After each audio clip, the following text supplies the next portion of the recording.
doing, Ariel? Good to How you doing, brother? Right, nice to see you again. Yeah, man. Great to see you. I've worked with this team to do everything we can think of to apply hard science in our investigations of the strange phenomena that keep happening at Homestead 2.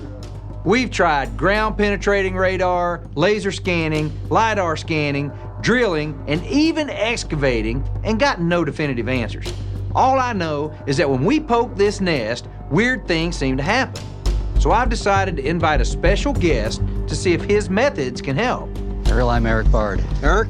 Rabbi Ariel Zadok is not only a scholar and teacher of Judaism, but also an expert in how that belief system might explain the portal phenomena that we've been investigating.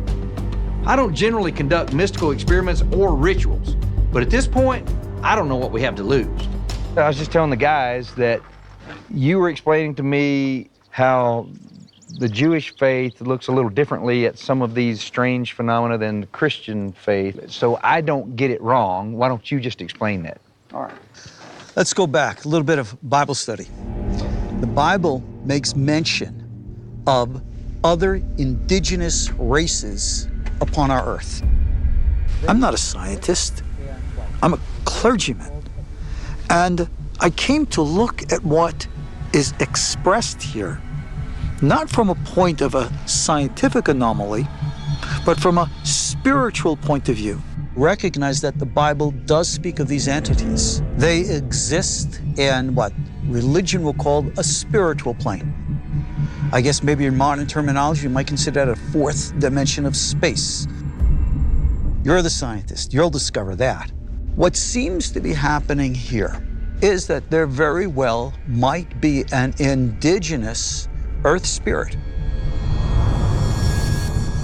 who has called this place home for as long as it has been alive. And the one thing that they find the most offensive is when human beings encroach upon their domain. There are times on this property where you do get the sense of malevolence a little bit. This reality, which we think is the only reality, isn't. You could actually have portals opening and closing on this property with a living, non-human, intelligent entity. Right. Coming and then disappearing. Yeah. Coming and going. Profound. Now, Ariel has told me that the Hebrew rabbis know of a thing called tonal technologies. It's an acoustic technology that is believed to be able to open up the heavens or a pathway or a doorway, a portal, if you will. My method, I believe seeing is believing. So what I believe to do is to teach others to see for themselves. So that's what it's all about. Let's talk about how we're going to do that now. We are going to create a sacred place and do the traditional prayers for the opening of the gates. We will specifically invite whatever is here, if it's willing, to communicate, to show some sign, because these entities are out there. I already sense it.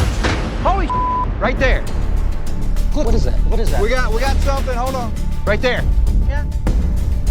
Yeah, I see it. Oh, yeah. Good, where it was last time. Just went away. Dang it. Right under the sun, and it was right in that portion of the sky. While Ariel is talking to us about how he hopes that he can reach whatever the phenomena is here on the ranch, suddenly we notice to the west there's something glowing in the sky. Well, it's been popping up in that same spot that it always pops up. Did you see it? You saw it, right? Oh, I saw it. There it is again, it's back. Right there. There it is again, right there. It's gone again. And it's in the same place every time. Yes. This object that we're seeing, it shows up, it glints really brightly, and then disappears as if into a speck. It was pretty crazy.